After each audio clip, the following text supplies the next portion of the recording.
Welcome, and thank you for tuning in to Black Women Amplified, the podcast. Your host, Monica Wisdom Tyson, brings you downloadable conversations that matter to women around the globe. We discuss all things Black girl magic, amplify our voices, and transform our challenges into triumphs. Monica calls on her league of extraordinary women to push our boundaries, share their expertise, and stories of personal transformation. Welcome your host of Black Women Amplified, Monica Wisdom Tyson. Hello, Black Women Amplified. How are you doing? This is your girl, Monica Wisdom, and I am so excited that you're here with us today. We have another incredible conversation with a living legend. I can't wait for you to hear our conversation, and I'm telling you, it was impactful, powerful, enlightening, and just all around amazing. There are women who have pioneered the path that we are following. And this is one of those women. And I honestly am thrilled. I tell people all the time, God is my agent. And when she said yes to this conversation, I was in awe of the power of God. And I'm in awe of her. The life that she has led has been a remarkable journey. And I promise you, if you listen to the end and you hear her tell her own story, you will understand that anything is possible. But before we get into that, I want to really tell you, thank you. Thank you for supporting this podcast. And please make sure that you visit our newly renovated, redesigned website, blackwomenamplified.com. Yes, I built it myself. And Grammar Police, do not email me, text me, send a pigeon to my house. It is what it is. Because y'all be coming at me. But anyway, listen, thank you for sharing, retweeting, telling your friends, texting it to people. Thank you for your messages of encouragement. I really, really appreciated your emails. I read them.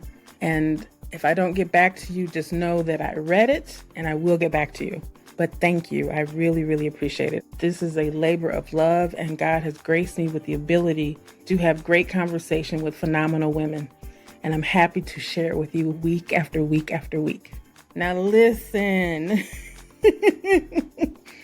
our next guest has defied gravity. I mean, are you ready for an inspiring woman who has defied the odds to become a best-selling author, an international model, and a successful movie producer? Oh, you won't want to miss this conversation. Deborah Gregory is a powerhouse of creativity and resilience. Her journey began as a child in the foster care system in New York City, but she refused to let her circumstances define her, becoming an international fashion model, strutting across the catwalks of Italy and around the globe. Her passion for fashion led her to opening a boutique in Manhattan, catering to full-figured women. And that's just the beginning of her remarkable journey.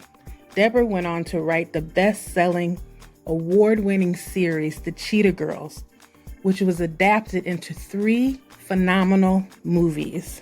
She co-produced the movie along with the legendary Whitney Houston, who worked with her to bring these inspiring stories to life. Deborah also is an award-winning contributing writer to Essence magazine. Her work has also been featured in Vibe, More, Heart and Soul, Entertainment Weekly, and Us Weekly magazines. Her pop culture column, Diva Diaries, appeared in Grace magazine, a publication that appeals to multicultural women. You do not want to miss this empowering conversation with this living legend. So we are going to give Deborah Gregory her flowers that are overdue and well-deserved because she defies gravity. Let me say this with my whole heart. Ladies and gentlemen, please welcome the extraordinary Deborah Gregory. Hello, Mama Cheetah. Thank you for joining us. Hola, Miss M. Adrienne with the wisdom. Hello, hello. Hello. You have been giving all the juice off the record button. I said, let me get this on the audio. Yes. Oh, I'm so sorry. I didn't know, No, darling. it's okay. It's okay. I'm so excited to have you here. You have no idea. Now, I am much older than the Cheetah Girls franchise, but I have been a fan of you for years. And I'm going to tell you why this is a full circle moment later. Yes. Yeah, the Essence days. Yeah. The Essence days, and even I'm going to tell you the story later. But this is a full circle moment for me. So you were talking about your new journey. Yes. Back to sexy curvy. Yes, because I was a runway model at 5'11", and then I went up to 295 during my time as a writer. So I've seen both sides of the spectrum. And now what appeals is to be in the middle, sexy and curvy. Mm-hmm. Weight, which is very reasonable, the doctor told me, is 180 pounds at 5'11". That's like perfect, Now, why did you choose surgery over like this weight loss pill that everybody's taking? Because the pill, just so you know, I've done a lot of research as a writer. The pill is only for someone who needs to lose 40, 50 pounds. Okay. So mine is 100 plus, and that is not for the pill. That is definitely surgery. Mm-hmm. And I've had many people I know have done the Wegovy or shots. There's 3 big ones, and that's 40 to 50 pounds. That's different. Okay. And you would not qualify for the surgery if that's all you had to lose. They would not allow you to have the surgery. Mm-hmm. Yeah, so that was the decision. Well, congratulations. You look amazing, but you've always been beautiful. Thank you. Inside and out. And like I said, I've been a fan of yours. When Cheetah Girls came out, I was 30. So I was a bit older. Wow. Yes. But over the lockdown that we all went through in the last couple of years, I did watch the movies. And so every time I feel like going back to my teenage years, I put on the Cheetah Girls movies. Yeah. Because it's just fantasy and fun, and you're really ahead of your time. So as a 20 years later, you have built this magnificent franchise, 25 books, 3 movies, 88 city tour, and you did it when nobody was doing it. It wasn't a thing, especially a Black woman. How did it begin? To be honest with you, what's even more in terms of a start, I had made from my books. I mean, you're talking dolls that were sold in all the stores. I mean, that's unbelievable. Cheetah Girl dolls. Now, the Cheetah Girl dolls, were they through Barbie or they were their own entity? It was sub-licensed. Yeah, of course. They look like little versions of me. They're very the same, packaged the same. Cheetah Girl dolls, of course. They're beautiful dolls. Yes. And what they do is they sub-license through the company, the product. So, there were sunglasses, blue jeans, there was everything imaginable, Cheetah Girls. And then that's what they do, sub-license. And by the way, I'm sure you know that it's all a big gravy train for them. And then, of course, they're not quick to pay. Well, forget it. They don't pay the royalties. That's it. Simple as that. Yes. And this has been going on for over 100 years. It's the way the film and TV was set up. Mm-hmm. So the writers, I've spoken to several big authors, Alice Walker, Color Purple. The first person who told me about this happened, meaning where's the money, was Olivia Goldsmith, the First Wives Club. Oh, wow. And I was over her house. I was rattled. I didn't know what she meant. And then do you know she had plastic surgery? She had a chin lipo and she died. Oh, no, I didn't know that. Yes, at Manhattan Ear, Eye, Throat on 64th Street, girl. Oh my gosh, I had no idea. And they just turned her movie into a TV show. Yeah, so the point being, so I called her agent because I knew I said, what was she trying to tell me? He said the royalties, they don't pay that back end 5%. They never pay. You just get and good luck. And if you're not, and he said she got nothing up front. What, 100 or whatever. And you're talking about they own the dramatic rights forever to perpetuity. And that's the business model. It's very different. The person who wrote the song owns that publishing. And then all you're doing, whoever you are, TV, commercial, movie, whatever, you're licensing. And so that means after the person, their descendants will be reaping the benefits if it's some, popular song or even if it's not popular. The book thing or any dramatic rights, property is called underlying. It's not a different way. And that's that. And it's very unfair. Oh, incredibly unfair, especially as much money as that franchise or any franchise Any makes. franchise. And that's the reality of it. And, what are you going to do? Alice Walker did sue. What's that got her? She wrote a book about it, The Same River Twice. She wrote a book about what happened. Mm. She sent me an autographed copy, but you could sue and the operations and you will be in court forever. And then I think whatever settlement she got, she paid the lawyer. Do you follow? Right. So is it worth it? That's the question. Yeah. No, it's not worth it. And then you're blackballed. So this is what we're dealing with. So of course you look at the other end because, the money is not in books, as you know. Mm-hmm. Books is a labor of love. It's a prestige thing. Also, 100% home run if your book gets turned into a TV or film thing, of course. Mm-hmm. But the life of the buying of the books is very finite. And then everyone just buys secondhand copies or whatever on Barnes & Noble's, Amazon. So the money is in the TV and film, and you're not partaking in that. Mm. But you have the prestige and the blah, blah. So that's it. So would you ever open up your own production company so that you could produce your own work? No, because that's a big responsibility and I love books. Okay. It's my heart. My heart is books. And then on the other hand, how many people get a book that's made into the movies, the concerts, the videos, the albums, the dolls? That's a 1 in a million thing. So right. Truthfully, if I write something else, it's not going to, what are the chances? So I don't really have to worry about that thing. But, it does make me sad about how the writer is, exploited in that. What right do you have to own my dramatic rights till perpetuity? Why?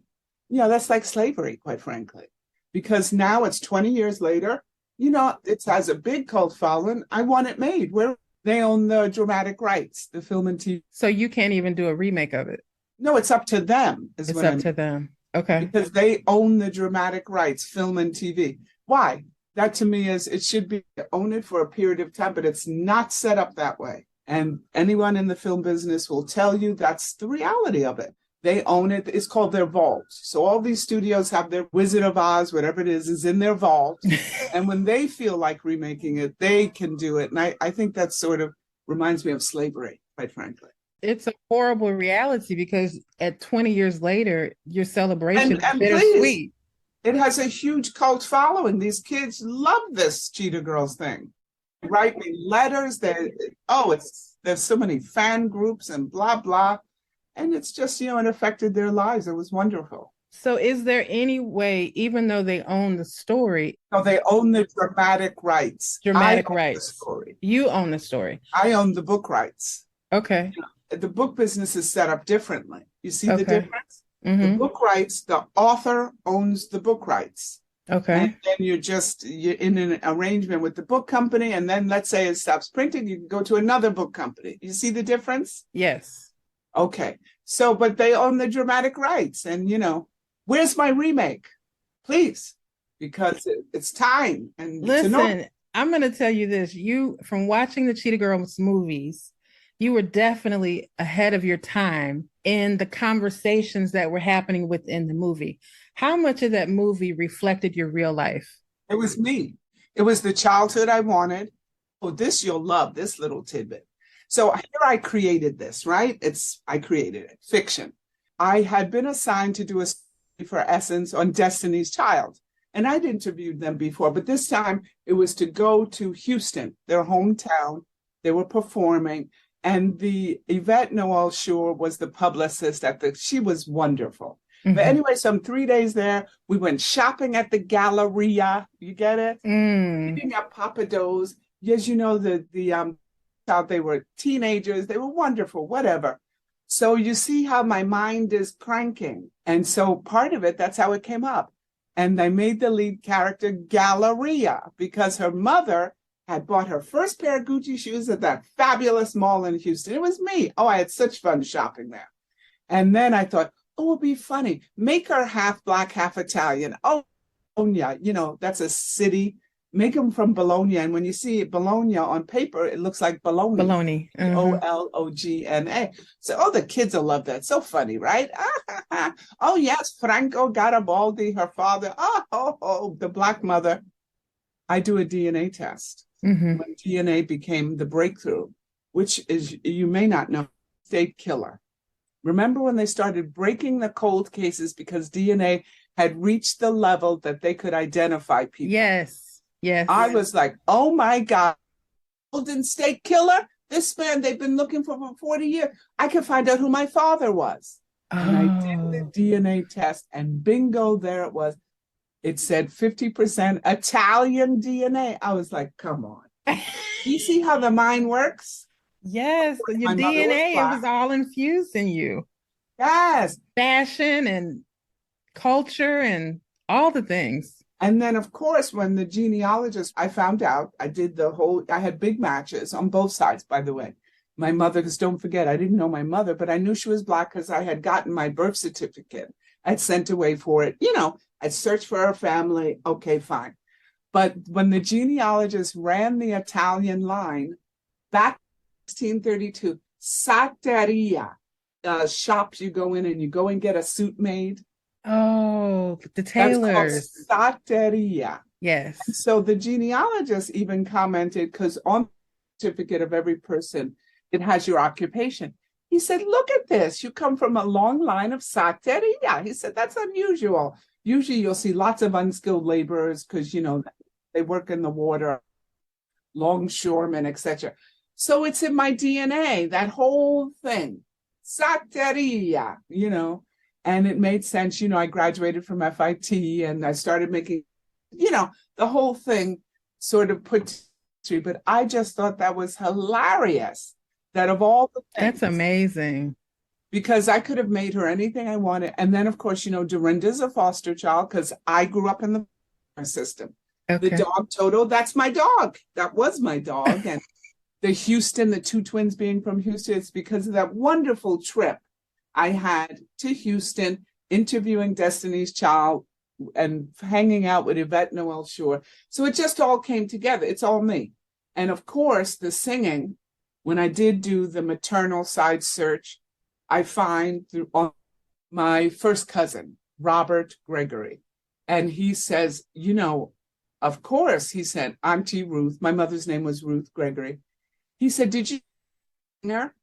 So do you see? And I was always obsessed with the girl groups. I can't sing. And in the Cheetah Girl books, Dorothea, the mother, said, Gallery explains about her mother.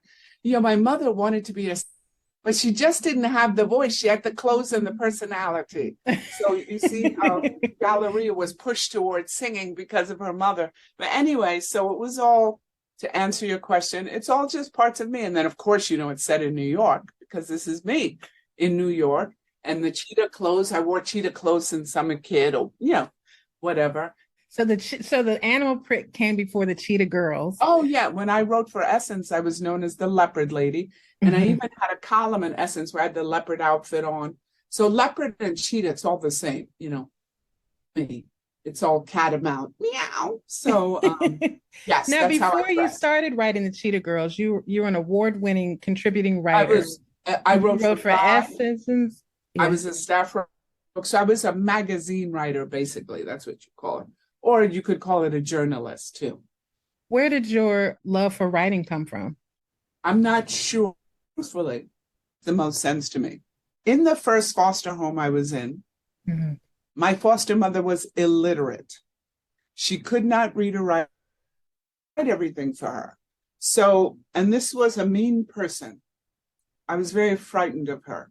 So if she had have said to me, dance, I think I would have answered. Do you see what I mean? Mm-hmm. So it was that I saw intrinsically the value of this thing. She could not read or write anything. Mm-hmm. And so I read her letters, I wrote her letters, I did blah, blah. I that this value placed on something because she definitely affected me, in a big way, in every way. Mm-hmm. Even all my wounds, the trauma, everything. She was a very dominant person. Mm-hmm. And, and when you're a foster child, you're very powerless. So this is the way I got a little better treatment because she needed me. And then, by the way, when I was sewing, I made the clothes for her. That was the agreement. I got my sewing machine. Truthfully, I got this man to buy me the sewing machine, okay, when I was 11. My 12th birthday. I know, Lolita. But she didn't say anything. She said, you make me clothes. So as long as I made her clothes, she was happy. Could make whatever I wanted, sewing. So you had the sewing skill as a child? Totally. That's what I said. And then to see when the genealogist ran the DNA, wow. It was in my DNA. And then when I met my paternal first cousin, because I came down to the finish line, my father was first generation Italian American. The DNA says Italian, so then you don't know if it means Italy or is it here. You don't know. You have to do the research. And my first cousin, Elizabeth Lampasona, in New Jersey, I finally, and as soon as I walk into her house in Jackson, New Jersey, right there to the left was a big black Singer sewing machine on the pedestal.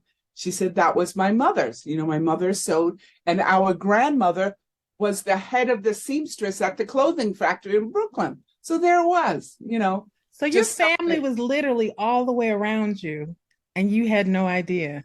No idea. And, one of the sad things I have to deal with little by little, I modeled in Italy. This explains why I had such a natural feeling towards it, because I am half Italian. And I wish I had known that, because I've gone to Italy since the DNA. I met part of the line, meaning my cousins, in Torre del Greco. That's where my grandfather was from. And he's buried there. He left and went back. And so it would have been great if I had known this, years ago, but I didn't. So. Well, you did know, you just weren't conscious that you knew it, but your spirit knew that this was home for you. Oh, yeah, totally. That's amazing. Yeah. So let me ask you this. You've talked a lot about your time in foster care, but I wanted to ask a question because I grew up and I'm always curious because I grew up in an abusive household, and I know that puts a lot of trauma that many people don't understand. Do you think that and I know everybody talks about mental health now and getting therapy, but do you actually think that we heal from trauma and our past, or do you believe that we just get a deeper understanding? No, I am I'm the best person to ask that question. Okay. Because you're talking about firsthand, I was almost dead. And you're talking about that a therapist saved my life. The fortunate thing was that I found a therapist. She was the perfect therapist for me. And this woman she was beyond committed in helping heal me. It was a long process. You're never fully healed, but there is tremendous healing that can be done through therapy, the church, whatever other experiences. Put it all together, and you can heal part of all of the trauma. And quite frankly, the reparations to Black Americans should be free therapy. Where is it? Because that is a necessity. And therapy saved my life. My life was almost over by the time I got to her. I was 21, 22 years old, close to death from the drugs. And therapy is the reason why I'm here. It's because of that. Because otherwise I'd be dead. That's as simple as that. So yes, there is help. You can heal. Channels, put them together, commit to doing the healing, and whatever it is, maybe for you, but put the therapy in the equation. You need the therapy. Then you could have support groups, church, whatever else you could put together, you cobble it, and you will have some transformations. Nature made us, and there is an ability to heal within the structure of healings. We do have the ability to recover. Of course, you never forget, and that will always be with you till you die, whatever the things that you went through. But they do not have to they destroy your life. No, they don't. You can get some healing. So in your moments of dealing with real life and then Hollywood life, where did you get the courage to really take on the world in such a way? I was in therapy. I was in therapy. It's because of her, because that almost killed me. So here I go through all this trauma, growing up in the system. I aged out at 18. I've been on my own since I'm 18. And it's horrible. I mean, the trauma is unbelievable. And so here I heal enough that I become a writer. And then to see the reality of the world, it almost killed me. What goes on with the writing in Hollywood almost killed me. I was just so broken by seeing what these people are doing. Robbing writers, quite frankly. Just call it what it is. You know, we call criminals criminal. That's criminal behavior, what they're doing. Stealing wealth from the creator. I mean, when you think about it, yes, the actor's getting 20 million or whatever. Do you see they're not robbing them? Right. They have to show up. That's what it is. And so they're in a better position. They can't rob them. They've got to do the publicity. They've got their name out there. So yeah, Groom was another one. When you talk about Forrest Gump, the success of that film-wise, what did he get? Nothing. And the man worked for 10 years on the novel, but it's got $20 million. Do you see the difference? You know what Winston Groom got? $300,000. That's for life. And what's that after taxes and the attorney, the IRS, the attorney, the agent? That's and that's for life. This man put his life into that work. So, of course, like I said, you're getting some money from the books, but the book money is nothing. Everybody knows that, unless it's better, of course. But you know, now, could you turn Cheetah Girls into an audio series? Yeah, of course. You mean the book thing? Anything to do with the books I could do, but you know, depends on the movie. So if there was a remake, I could go to town. You know, if there was another remake of the movie Boot, I go get another book deal, audio, you know, I do the whole thing without question. I own the rights, you know. But at this point, you know, what's the point? No. Now, you talked about your bestie, Beverly Johnson, and you met while modeling in Italy. Yes. Now, let me ask you this. Now, the book I would love to read Oh, yes. Adventures of Beverly and Mama Cheetah taking on the fashion industry in New York.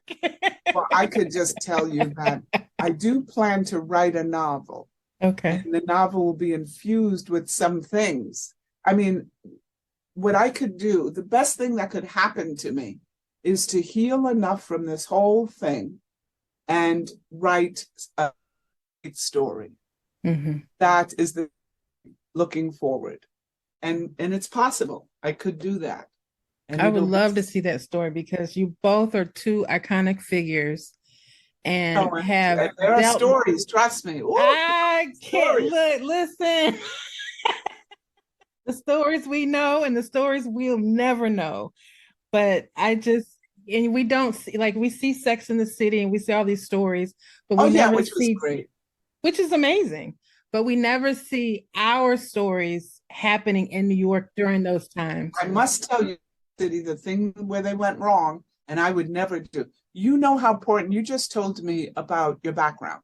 Yes. And so when you see a person, here you have these characters, and one of the most important factors is their family, where they came from. Did you notice you knew almost nothing about Carrie Bradshaw? At all. Not good writing. Because she was who she was because of where she came from. But you had no idea. And that, to me, I would never do. Because you just asked me a very important question. Of all the questions you asked me about that trauma thing. So you know how much the foundation of every person is where they came from. Yes. Their development years from 18 years old. You can't shake that foundation. It's there.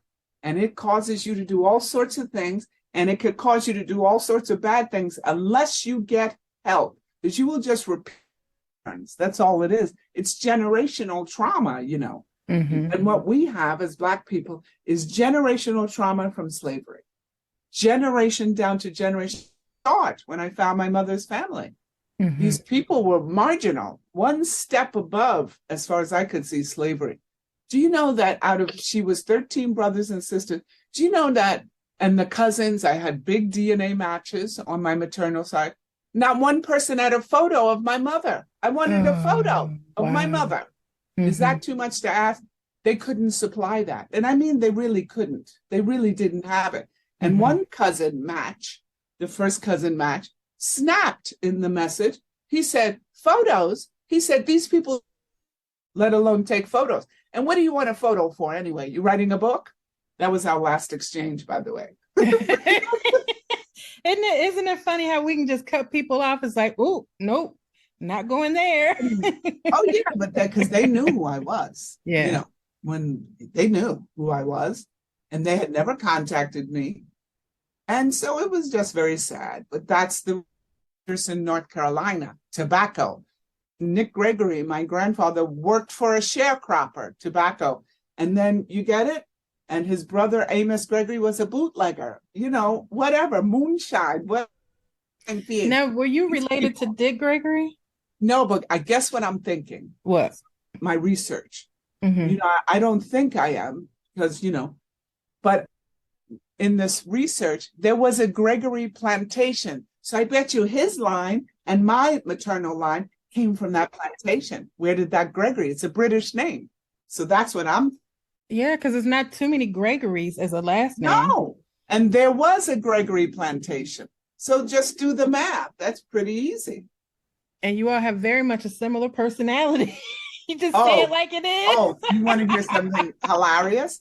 So on my bell, on my door outside, it says D. Gregory, D. Gregory. So one night at 2 a.m, my bell rings. So I look out into, it's a glass front door. I see a big black guy standing there. So I'm not opening it. I yell. I said, can I help you? He said, is this the Dick Gregory Bahamian diet? I said, oh no, you ringing my bell at 2 a.m. You don't need a diet. You need a psychiatrist. Go with my bell. That was Dick Gregory telling you your cousins. And, you know, for all I know, but from what I could see, because don't forget, I did talk to family members, Henderson, North Carolina, from doing the research. Mm-hmm. And no, I didn't see a direct line connection, cousin-wise, but that Gregory, I think that's the connection right there. Because you don't meet a lot of people with the last name Gregory, you know, Black people. Mm-mm. Oh, by the way, in doing the DNA test on the maternal side, that's the Black side, one surprise. Do you know New York one, Cheryl Wills? You know, she's an anchor, the dark-skinned, pretty Black woman who's the anchor on New York One News. Mm-mm. You never watched New York One? I'm in St. Louis. Oh, there you go, because it's very popular here, the local. She's my cousin. Oh, wow. You found out that through the DNA? Oh, yeah. Well, that's what I mean. She was one of my matches. Oh, but wow. And I'd met her several times for my writing. You know, she wrote a book. She's very into the industry, and she had written a book about her family from North Carolina, whatever. And she's a gorgeous, dark-skinned Black woman. And as you know, in terms of anchors, we have very few. So she's very prominent. Mm-hmm. And New York One is the local news station here. Mm-hmm. So, and I had met her. So I sent her a message on Ancestry. I met her maybe 2-3 times. Once we even did a book signing together. And so, you know, very lovely woman. And so then I messaged her and answered. I said, is this Cheryl Wills that I know? She said, yes. Hey, cousin, hey. You know, so she's very into, you know, and so it's a 5th to 8th cousin. When you realize that once slavery ended, you had 4 million Black people who were freed. And then, of course, there are the other people who had already been freed. Right. And there's those who escaped. But you're still talking about a very finite pool, gene pool. Yes. As opposed to other people's gene pool. So, you know, you're related to a lot of people. Yes, know? Very much so. Have you been to the continent? To Africa? Yes. No, never. You never wanted to go? Well, I never had any reason. I haven't traveled much. All my travel has been related to work. You know, I go to the islands for fun. You know, those are places I love going to the islands, but no. And you know what's so funny? Beverly is trying to push me to go to Senegal in June because her friend Wendy, the dermatologist, is getting married. I said, I don't know, girl, because, you know, I've had this surgery, the gastric bypass, so I don't want to. I'm saving the coins for any plastic surgery I'm going to need. Because you know you're going to need plastic surgery, of course. Yes. You got to tighten it all back up. Arm lift. Come on now. You know it's coming. So how are your workouts going? Oh, it's so hard. I'm going to work out. I work out twice a week, about 2 hours each time. Oh, please, I'm working out. So it's a commitment I made, but I'm not into that. And you see these people, honey, they got their little outfits on. They are very into that. I have Everything never. coordinated. Oh, yeah. Now, I belong to Crunch. So they have a big gay population. So those are cute. But those girls be showing up in those outfits. Now, with inclusion being such an important topic now, which it wasn't that big of a deal back in the 90s and the early 2000s, how would you write the Cheetah Girl story now? Well, if you notice, had in the Cheetah Girls, and I would still do the same in anything I write, notice there's always a blending in mine. Yes. There's a blending of the cultures a little bit. That's how I roll. Mm-hmm. So there's always going to be some, because I grew up in the Bronx and Latin people make up such a big part of the population, mm-hmm. in the world. So yes. I always try to give them a shout out. And this one's from that. So it would just be the same because that's how I am. I'm going to include as many different people in the mix with, of course, the Black characters being central. And that's how I roll. I never would do it totally Black or totally white. That's not me at mm-hmm. all. So for me, it's the same. It'd be the same story. Same blending. Yeah. What was it like having Whitney Houston as a producing partner? Oh, she's wonderful. Now, don't forget, I was the writer on the Waiting to Exhale cover story for Essence. I was in Phoenix for the 4 days. Mm-hmm. So that was the second time I'd interviewed her. So don't forget, and she had a very high regard for Essence. Yes. Because, she was under attack a lot in the press, and she made it very clear, I remember. She didn't trust the media whatsoever. And she's great, And Gordon Chambers, who was the entertainment editor, he had a relationship with her, as I recall, with the music. Gordon wrote a lot of songs. He went on to write Grammy Award-winning songs. Mm-hmm. So to be honest with you, in terms of the Cheetah Girls being made, finally, as they optioned it. And then finally, it's because, they option everything and they don't make half of anything. Mm-hmm. If it wasn't for her, it wouldn't have been made. She pushed wow. them. Yeah. She pushed them. She said, you promised me and you are making this. So originally it was supposed to be a TV series and they backed out because, you have in the film and TV world, you a partner, foreign. Mm-hmm. This is how the business is set up now because there's so much money involved. And they're putting up part of the money. He's your partner. And so Disney's partner was Asia. So they came back and told us that the Asia told them, oh, we can't sell no show with Black girls. We can't. And so then they backed out of, because it was originally supposed to be a TV series. Okay. They backed out. And then Whitney pressured them. So they gave her that movie for her. And when it did so well, then they're on board, of course. But if it wasn't for Whitney, the option just would have run out. It was the third year of the option. Your option per year. Yes. These film TV, they take an option for a year and then another year and then the third year. And the option would have just ran out. And then that means that I could have then shopped it to someone else. But who was going to make it? You get my point. Mm-hmm. So, but she pushed them. And they gave her the movie, released that $10 million for the first movie because of her. They gambled. She pushed them. She said, you promised me and you are doing it. Oh, because this was a pet thing for her. Mm. To get a TV show made about a group of girls in a singing group. And she had the option. Quincy Jones had originally been one of and all the networks or whatever, and it never happened. And then the girls got too old. It was a group of girls that she had met. And I think they were sisters and cousins. I think they were related, actually. And she loved them, but she had wanted that story. So this was very much close to her heart, this idea of this kid-girl group kind of thing. So, and again, I mean it 100%. If it wasn't for her, it wouldn't have got made. Because that's how they are. They just, with Black projects, mm-hmm. Move on. And then, like I said, here I am sitting here 20 years with the absolute 100% success rate of it. And you still haven't remade it? Why? It's definitely a contemporary story. No, but do you get my point? The Yeah. remake, you make it contemporary, whatever. But my point is, why? Is it because it was a Black project? I mean, they're just, too much for me. These Hollywood, you know.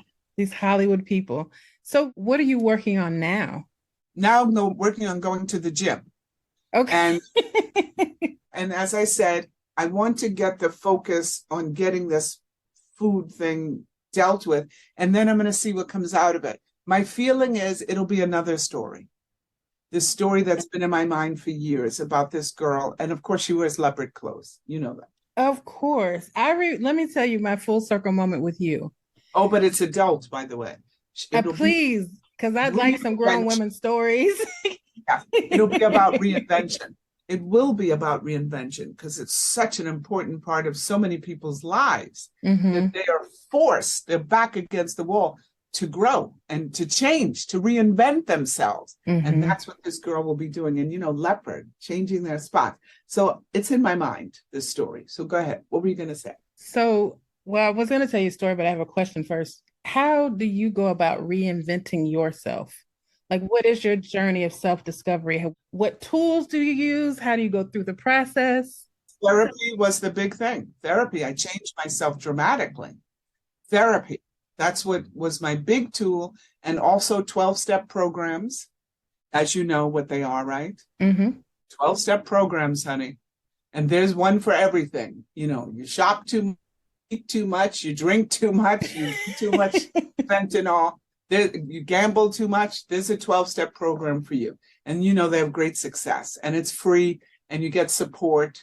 So I reinvented myself all the time. And now getting the gastric surgery, and I have so many tools now inside me, but getting the gastric, what's going to come is another reinvention. That's obvious. You don't shed 100 pounds and be the same person. I will be a different. And so that's what's coming. So are you planning for that person or are you just going to allow it to evolve? I'm allowed. I think what's obvious is there's a story in there. There will be a story that will push that it has to come out. That will be part of it. And I will change in certain ways because I have to. And, but we'll see. I'm leaving it open-ended because I want to see what I will become. Next reinvention, and it's coming. Yes, of course. The minute you take a step to change, you are turning your will over. You're surrendering to the reality that you don't know what's going to come, but you have faith that this is the right thing to do, whatever it is. Whether it's getting out of a bad marriage, leaving a horrible career, facing a child trauma, whatever it is that you decide. What means is that you will change and you are open. You have the courage to face it. And you don't know what's coming. You really don't. So what commitments do you have to make to yourself to stay on target? Well, the commitment that I will always grow. That was the commitment I made the second I stepped into that therapist's office when I was 22. And that commitment is still with me. That's why I finally woke up. When that doctor said, so you have diabetes too now. He said, you're lucky. It could have caught up with you before because, I've been overweight for a long time. That second, I surrendered. I was like, that's it for me. The diabetes diagnosis, 295, which is very close to 300, I surrendered.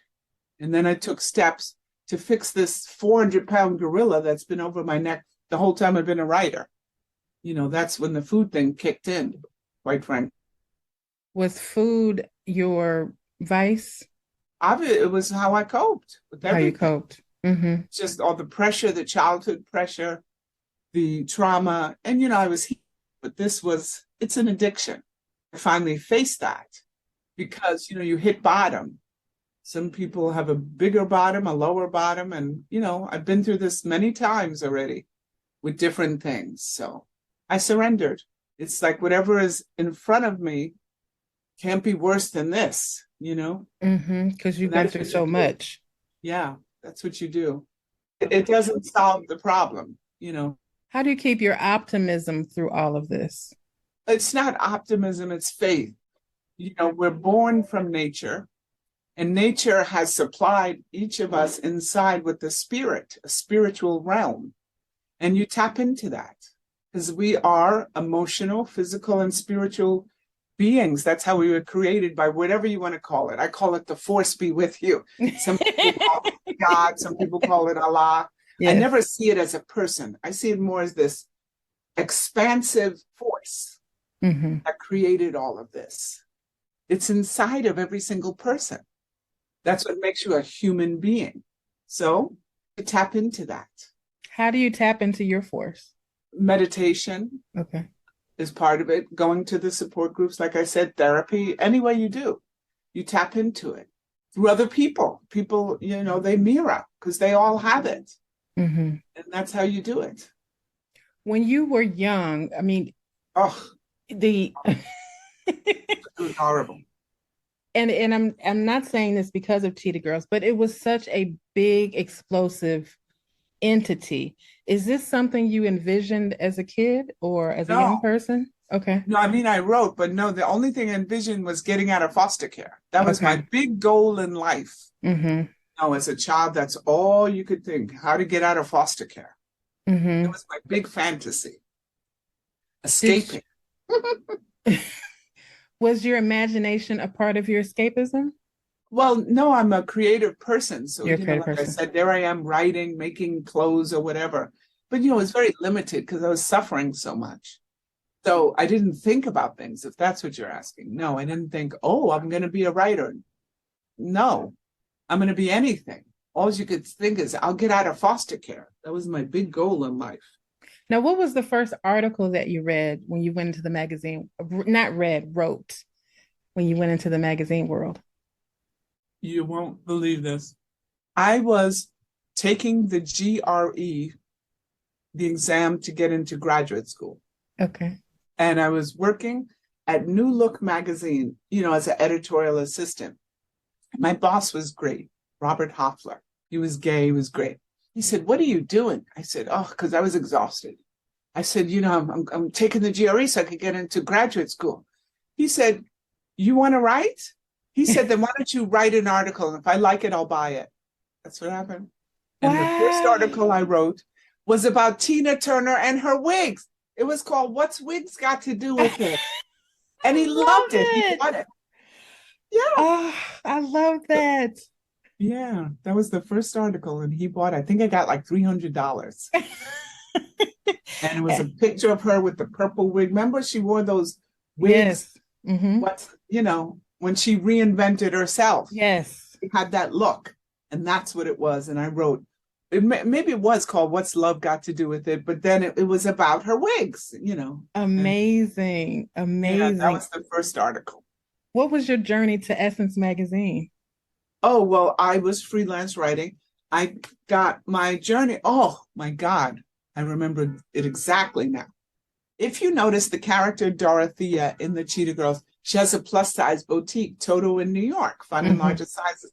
That was my boutique. Oh, so wow. Dorothea was me. Now, of course, in the movie, they made a regular size, Lynn Whitfield, who was my friend, by the way. And that was fine since she was my friend. But, it was supposed to represent the plus-size diva. Okay, fine. I had this wonderful boutique on West Broadway in Soho, Toto in New York, fun in larger sizes. And Ionia Dunley, the fashion editor of Essence, used to come into the boutique to borrow clothes. She loved the clothes for editorial. It was always about regular size. They just kept everything in the mix. Yes. And I badgered her about writing.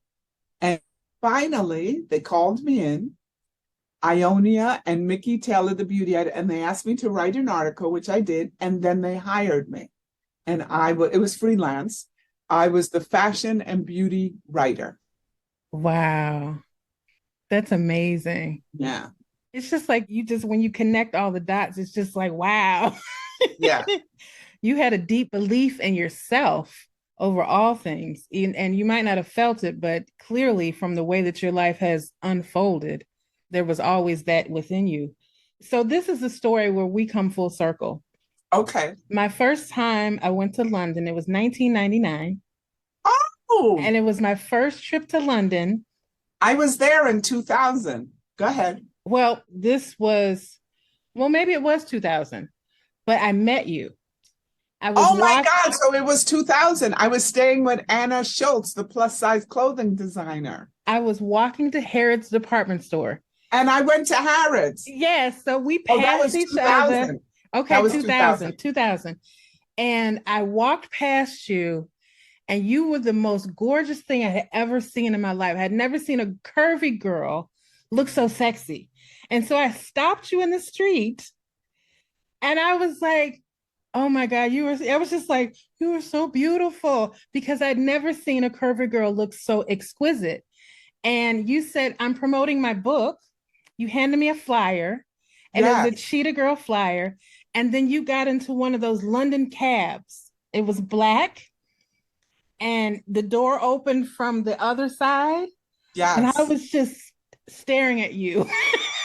Oh my God. And I was staying with Anna Schultz. You ever heard of Anna Schultz? I have, yes. So she was my friend, and that's who I was staying. I was staying at her house in Notting Hill. Notting Hill, yes. Yes. And so I Um, went to Harrods. She had a whole department in Harrods with her plaque, and I went to see it. And I was staying at her apartment, her flat, as you call it. and I went into There in like a week. Harrods, and Harrods was the only store that treated me well as a Black woman. Oh, but that, remember you had to pay to use the bathroom? Yes. Oh, I was like, I need a change to go to the bathroom. I'd never heard of that yes. before. I But know. but they had these books, these fashion books. Mm-hmm. And so they were like, "Oh, take it with you." I was walking down the streets with this handful of fashion books. But yes, and so after I met you, I was like, I went home and changed my whole wardrobe. Because you had on a leopard print skirt and a leopard print top. It was like Ah. pencil length with a slit on the side. I remember it vividly. And I went home and it was looking for leopard print everywhere. I said, I didn't know curvy girls could be sexy. So it totally Yes. changed how I dressed, how I looked at myself, and everything. It was only a brief meeting, but it was so impactful. And that's when Cool. I became a fan of you. And so, like I said, I'm much older than the Cheetah Girl crowd, but you made a very big impact on me in that moment. So when you said yes to this, I was so excited. It's like, I can't wait Oh, to tell her that this is so story. touching. I have to tell Anna, I email her, sometimes, she's still, I know it's hard, but she is 21 years in business. She makes those, it's annaschultz.com. She sells, as you know, to Harrods. She's big in Europe. Yes. She tried to get into the United States market, but it's hard with the plus Yes. size still. Can you believe it? Like Salon Z, she got into their, Saks Fifth Avenue Salon Z.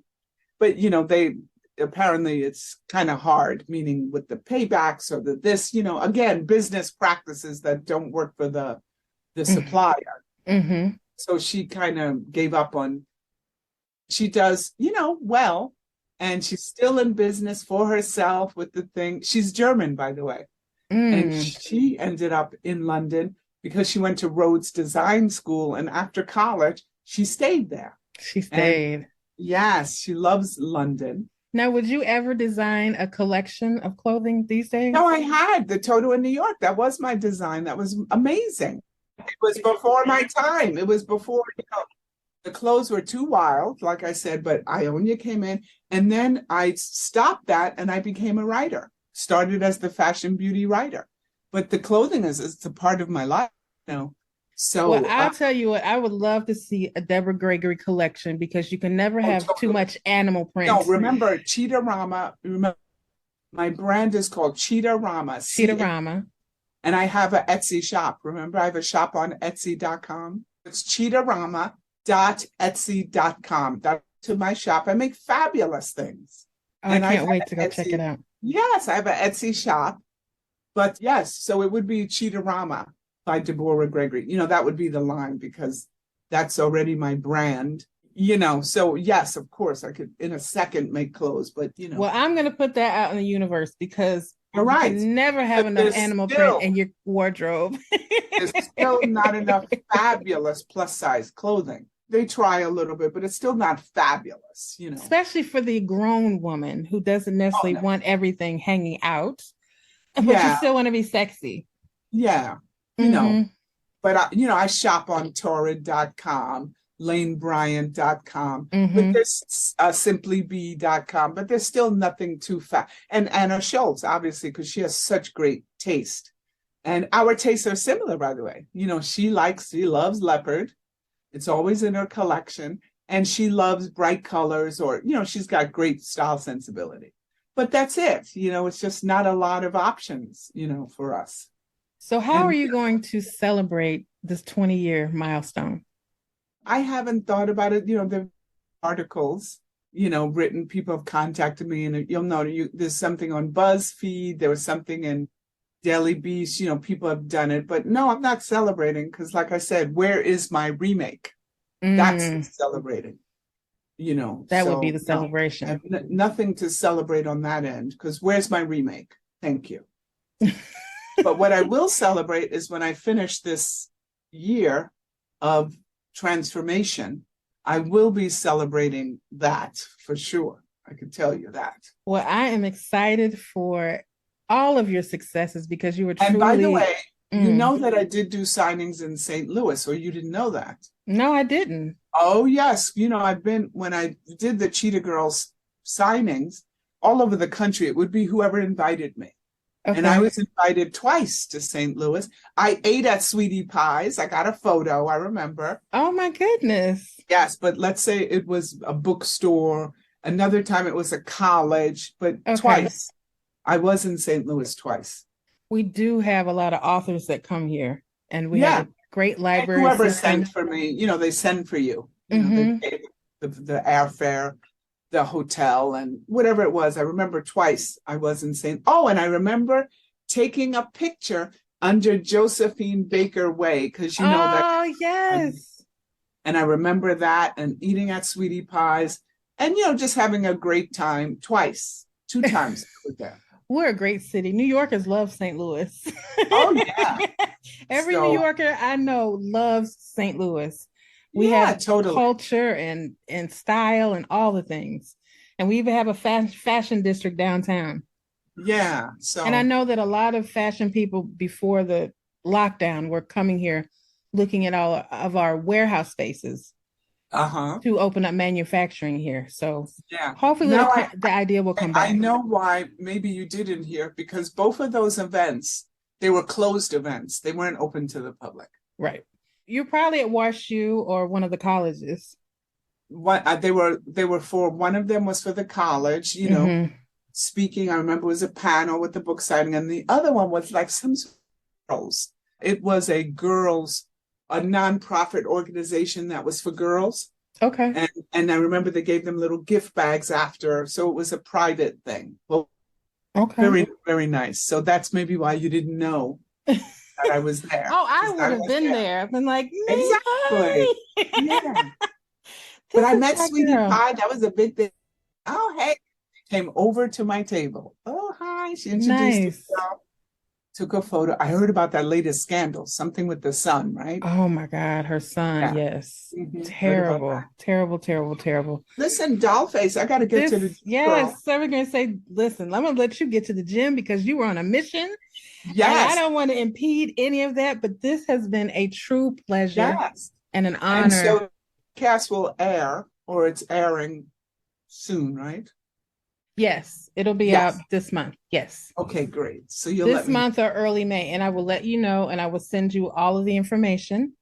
Yes. And so that you can do whatever you do with it. And I appreciate, but let me tell you, this has been an honor, and you are a true inspiration, not just to me, but to girls and women everywhere, because you have lived a life and you live it well. And I'm excited to see your transformation, but know that you were already a treasure to the world. So thank you for joining the podcast, and I hope to speak with you again. Yes, and as we say, growl power forever. Growl power forever, yes. Wow. Stay delicious, girl. Thank you. Thank you for listening to Black Women Amplified. We hope you enjoyed the show. Be sure to subscribe and log on to blackwomenamplified.com for more information. Keep shining.